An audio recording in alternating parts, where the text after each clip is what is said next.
Selamat jumpa kembali di Renungan Harian yang disusun oleh Pastor Crispinus Silalahi berdasarkan kutipan kitab suci hari ini.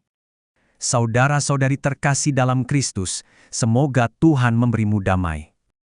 Oke, mari kita mulai renungan kita hari ini dengan sebuah pertanyaan yang mungkin sering kita pikirkan. Sebenarnya, dari mana sih datangnya kesatuan sejati itu? Apa yang benar-benar menyatukan kita sebagai gereja? Apakah karena kita punya aturan yang sama? Atau mungkin organisasi yang strukturnya rapi? Nah, renungan kali ini mengajak kita melihat jauh lebih dalam dari itu semua.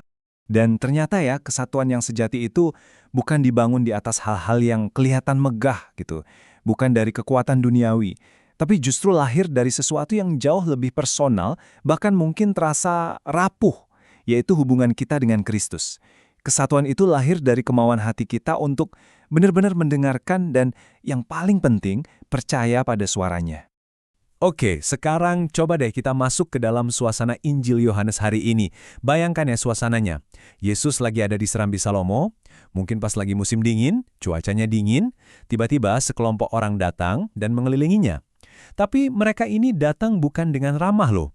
Justru sebaliknya, mereka datang dengan sebuah tuntutan yang, wah, tajam sekali. Tajam banget pertanyaannya kan? Kayaknya mereka udah nggak sabar lagi, udah nggak mau lagi ada dalam kebimbangan. Mereka menuntut bukti, mereka mau jawaban yang jelas, ya atau tidak. Nah, tapi yang paling menarik di sini adalah gimana cara Yesus menanggapinya. Dia sama sekali nggak terpancing untuk debat atau balas dengan kata-kata yang keras. Dan inilah jawabannya. Sebuah kebenaran yang begitu dalam, Yesus justru mengalihkan fokus pembicaraan.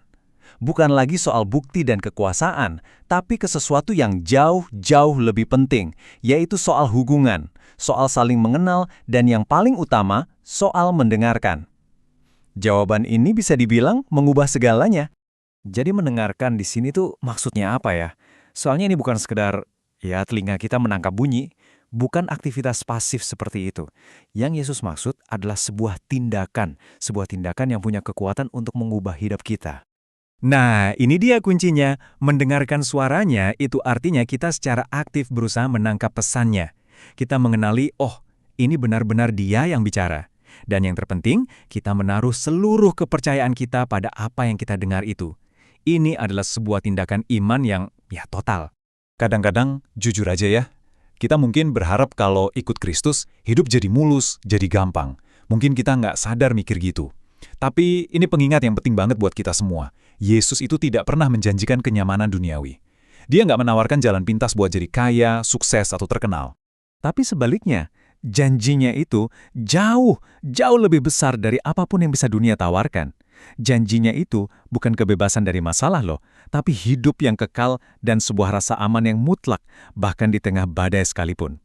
Inilah janji kesatuan yang sejati itu, di mana kita semua aman dalam genggaman tangannya yang begitu kuat, tangan yang gak akan pernah melepaskan kita.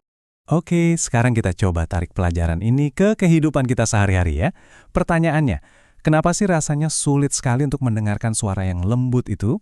Jawabannya sebenarnya sederhana, karena kita hidup di dunia yang luar biasa bising.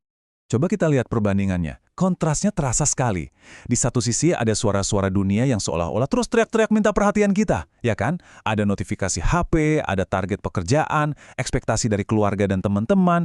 Di sisi lain ada suara Yesus, yang lembut, hening, menguatkan, dan penuh kasih. Justru karena kelembutannya itulah, suaranya jadi seringkali tenggelam di tengah semua kebisingan itu. Jadi, pertanyaannya, gimana caranya kita bisa menembus semua kebisingan itu? Jawabannya, ternyata bukan sesuatu yang rumit kok. Yesus justru kasih kita undangan yang sangat sederhana. Sebuah undangan untuk berhenti sejenak dan menciptakan ruang untuk hening. Langkah-langkahnya praktis banget dan bisa kita lakukan kapan saja. Cuma butuh beberapa menit aja kok dari hari kita yang sibuk. Coba deh berhenti sejenak dari semua aktivitas, duduk dengan tenang, dan yang paling penting, buka hati kita untuk mendengarkan. Sesederhana itu. Dalam keheningan itu, kita bisa coba ajukan pertanyaan ini dalam hati. Bukan untuk minta ini itu ya, tapi murni untuk mendengar. Sebuah pertanyaan sederhana yang bisa membuka pintu untuk komunikasi yang lebih dalam dengan Tuhan. Dan jawabannya itu bisa datang lewat banyak cara. Bisa jadi lewat rasa damai yang tiba-tiba muncul di hati, atau mungkin lewat ayat kitab suci yang waktu kita baca rasanya kok kena banget. Bahkan bisa juga lewat nasihat bijak dari seorang teman yang datang di waktu yang pas. Nah, disinilah kita sampai pada kesimpulan yang indah.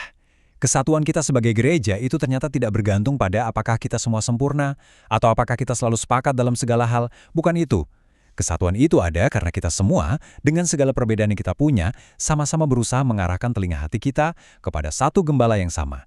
Dan saat kita mendengarkannya, disitulah kita menemukan jaminan. Dan dengan mendengarkan suara yang sama itulah, kita menemukan penghiburan dan kekuatan. Kita jadi sadar, kita ini nggak sendirian dalam perjalanan hidup. Kita semua ada dalam lindungan tangan yang sama. Tangan yang seperti janjinya tidak akan pernah, sekali lagi, tidak akan pernah melepaskan kita. Jadi, saudara-saudari, undangan untuk kita hari ini sangat jelas. Mari kita dengarkan suaranya.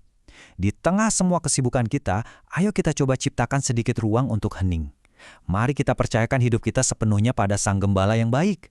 Karena di sanalah, di dalam Dia, kita akan menemukan kesatuan, perlindungan, dan sebuah harapan yang tidak akan pernah mengecewakan.